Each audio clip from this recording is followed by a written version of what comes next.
All right, guys, we're back again.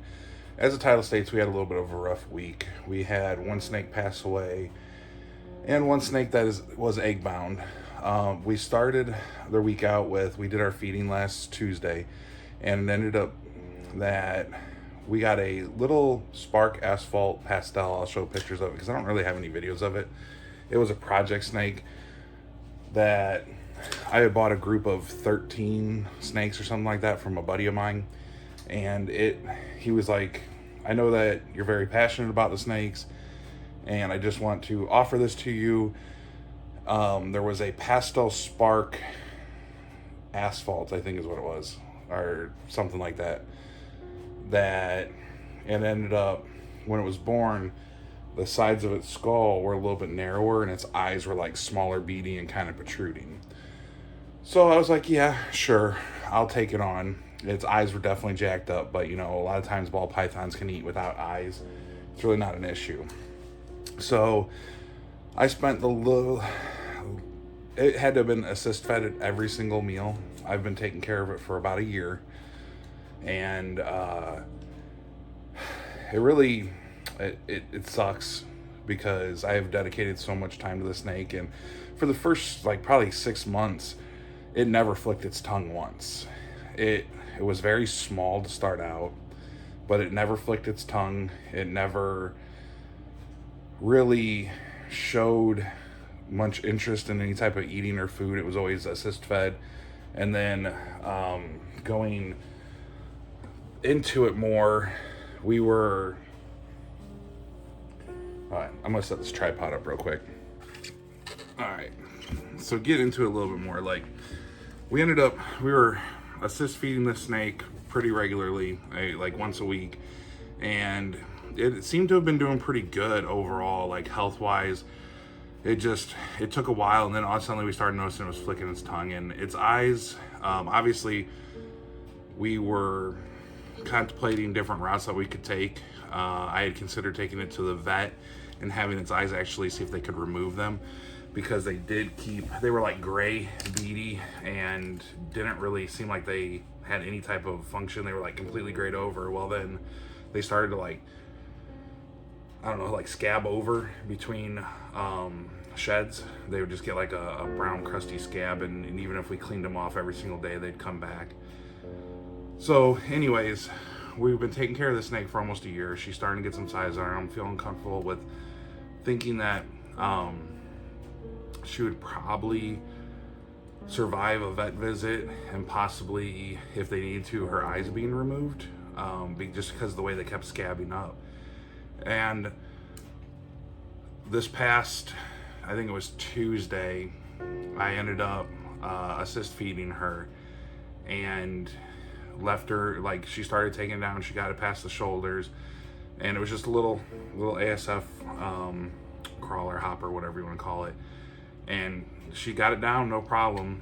And I came back the next day and was just kind of looking at snakes, doing the regular thing, always in tubs, and found her. She was dead. There's a picture, I'll post it. It is kind of graphic, but you can see that she had regurgitated it at some point, and the head, or the skull, came detached and was lodged sideways in her throat, and it looks like it like caused her to either choke or something along those lines, and she wasn't able to fully spit it out, basically regurgitate, and it seems to have caused her to pass on. She died. So that was how the week started out. And then I have to get the exact date. Everything's kind of blurred together at this point. We have a lavender albino girl that we've been ultrasounding. She's been kind of slow at growing her follicles compared to other girls. At the beginning of the year, it's actually this girl here. So she is sitting here right now. She ended up being egg bound. So she's here resting now. We're hoping that she pulls through and makes it. She seems to be doing pretty good. She's got good tongue flicks. She seems to be decent, but we haven't got her to take a meal again yet. But so she's been kind of slow growing her follicles. When we got our ultrasound back in February, I had ultrasounded her, and looking at her tag, she had 15.2 millimeter follicles. We had another girl that she didn't end up getting follicles till March or April, and ended up passing her up in follicle growth. So this girl took a really long time to build her follicles, and then it was a really long time between her post ovulation shed, or between her ovulation and her post ovulation shed took a while. And then from her post ovulation shed, which would be her prelay shed, to actually popping out the first egg was roughly around 39 days. So at the 39-day mark, which what hasn't been unusual for us, we've had I think 3 out of our 4 clutches that we had gotten this year had already come out at the 39-day mark, so it was kind of just where they were at for us. And ended up being that she passed that egg, and then I went and checked on her. I checked on her like 4 or 5 hours later, and then another 4 or 5 hours, and no more eggs had passed, and all the eggs inside of her looked to have bunched up towards her tail. So we ended up deciding that she had to have been egg bound, so we went and manually extracted the eggs very carefully, and we were able to pull out, there were 7 eggs total. So one she passed initially, and then very next a slug, and then we were able to extract 5 more eggs out of her. It was a little bit rough process. We were able to get them out ourselves. It didn't require a vet visit.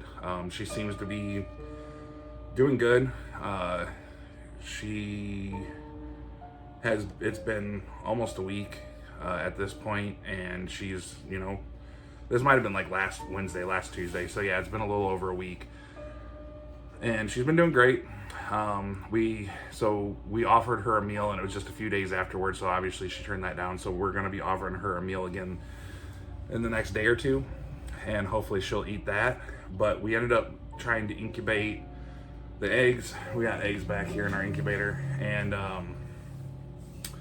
out of the eggs we extracted, all but 2 of them kind of pretty much rotted immediately, and we expected that to happen because the way that it seems is, from what I've understood, is that a snake, when it goes into like labor or whatever you want to consider it, whenever it gets activated to lay, it's because the eggs are demanding oxygen. And after, a certain amount of time, 8 to 24 hours, whatever, that those eggs will start dying from lack of oxygen. So 2 of those eggs are still kicking right now. We don't know if they're going to make it full term, but yeah, she's looking good. She's still got good size to her. Like, she's healthy looking. So hopefully, everything's good. We got her on paper towel right now just to monitor her and make sure that there's no issues. But we got the eggs incubating, so hopefully something will come of that, because we do not have the male anymore. We got rid of the male in a trade. So we ended up getting a pair of, well, not really a pair, we got 2 female het monarch girls that have some extra genes in them that we'll have to showcase at some point. But yeah, so this girl was egg bound. It's been almost 2 weeks since that's happened. She's doing really good, so I feel good that hopefully she'll be fine, and we'll probably let her relax for a while, keep an eye on her. But this is kind of like that sad part of snake ownership and breeding and everything like that. Things do happen.